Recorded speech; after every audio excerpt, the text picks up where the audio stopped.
जय माता दी भक्तों। प्यारे भक्तों, नवरात्रि के छठे दिन यानी षष्ठी तिथि को माँ दुर्गा के छठे स्वरूप माँ कात्यायनी की पूजा की जाती है।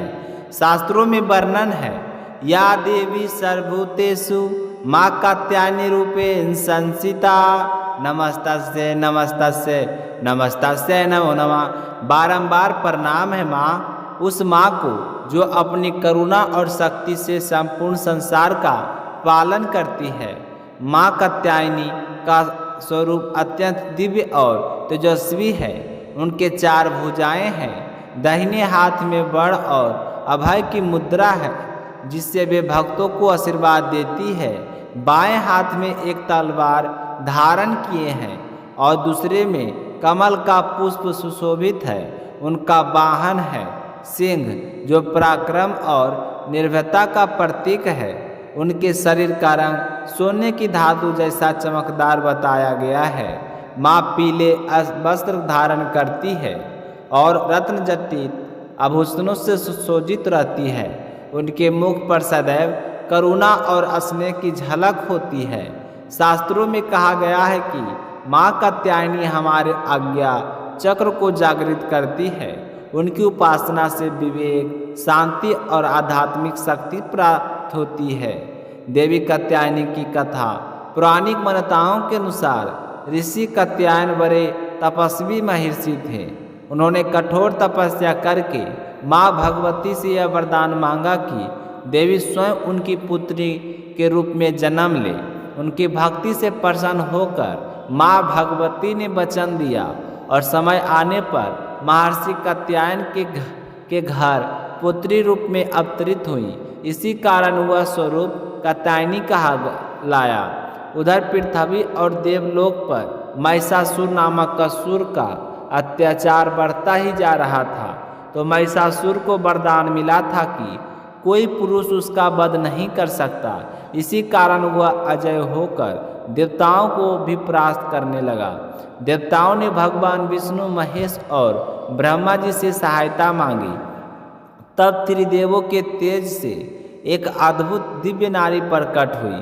वही थी माँ दुर्गा का कात्यायनी स्वरूप। महर्षि कात्यायन ने सर्वप्रथम इस देवी की विधिवत पूजा की। तत्पश्चात देवी ने 10वें दिन महिषासुर का संहार किया और महिषासुर मर्दिनी कहलाई। माँ कात्यायनी का महात्म्य अब अपने सुनेंगे। इसके दूसरे महात्म्य, माता की उपासना से भय दूर होते हैं और जीवन में सुख शांति समृद्धि आती है और मोक्ष की प्राप्ति भी होती है। कहते हैं कि माँ कात्यायनी का भोग शहद है। भक्त सच्चे मन से शहद का भोग लगाए तो माँ प्रसन्न होकर मनोवांछित फल देती है। उनकी आराधना का मंत्र है ओम देवी कात्यायनाय नमः। जो इस मंत्र का श्रद्धा से जाप करता है उसकी सभी मनोकामनाएं पूर्ण होती है और जीवन में आनंद और शांति का संचार होता है। इस प्रकार माता कात्यायनी का स्मरण कर हम अपने जीवन के अंधकार को मिटा सकते हैं। तो सभी भक्तों को मेरी ओर से नवरात्रि की छठी तिथि पर हार्दिक शुभकामनाएं। प्रेम से बोलिए माँ कात्यायनी माता की जय हो। अब अपने कथा सुनते हैं। एक ब्राह्मण की कन्या जिसने माँ भगवती की पूजा आराधना करके माँ के आशीर्वाद से धन वैभव को प्राप्त किया। बोलिए दुर्गा माता की जय हो। कौशल देश में सुशील नामक एक निर्धन ब्राह्मण रहता था। प्रतिदिन मिलने वाली भिक्षा से वह अपने परिवार का भरण पोषण करता था। उसके कोई बच्चे नहीं थे।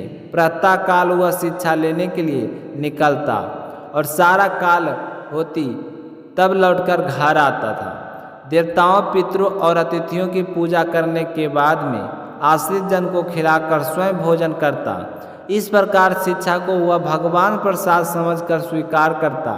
इतना दुखी रहता था, फिर भी वह हमेशा दूसरों की सहायता के लिए सदैव तत्पर तैयार रहता था। उसके मन में अपार चिंता रहती थी। वह सदैव धर्म कर्म में लगा रहता था। अपने इंद्रियों पर उसे पूर्ण नियंत्रण था। वह सदाचारी, धर्मात्मा और सत्यवादी था। उसके हृदय में कभी क्रोध, अहंकार और ईर्ष्या जैसे तुच्छ विकार उत्पन्न नहीं होते थे। एक बार उसके घर के निकट सत्यव्रत नामक एक तेजस्वी ऋषि आकर रुके। वह बहुत ही प्रसिद्ध तपस्वी थे। मंत्रों और विद्याओं का ज्ञाता उनके सामने कोई दूसरा नहीं था। शीघ्र ही अनेक व्यक्ति उनके दर्शनों के लिए आने लगे। सुशील के हृदय में भी उनसे मिलने के लिए इच्छा जागृत हुई। सोचने लगे कि इतने दूर दूर से लोग आते हैं, क्यों ना मैं भी उनकी दर्शन करके जाऊं, तो इस प्रकार उनकी सेवा करूं। ऐसा सोचकर वह ऋषि के मिलने के लिए चला गया। वहां जाकर सत्यव्रत ऋषि को प्रणाम करके बोला कि ऋषिवर, आपकी बुद्धि अत्यंत विचलन है। आप अनेक शास्त्रों, विद्याओं और मंत्रों के ज्ञाता हैं। मैं एक निर्धन, दरिद्र और असहाय ब्राह्मण हूँ। कृपया करके मुझे बताइए कि मेरी गरीबी किस प्रकार खत्म हो सकती है।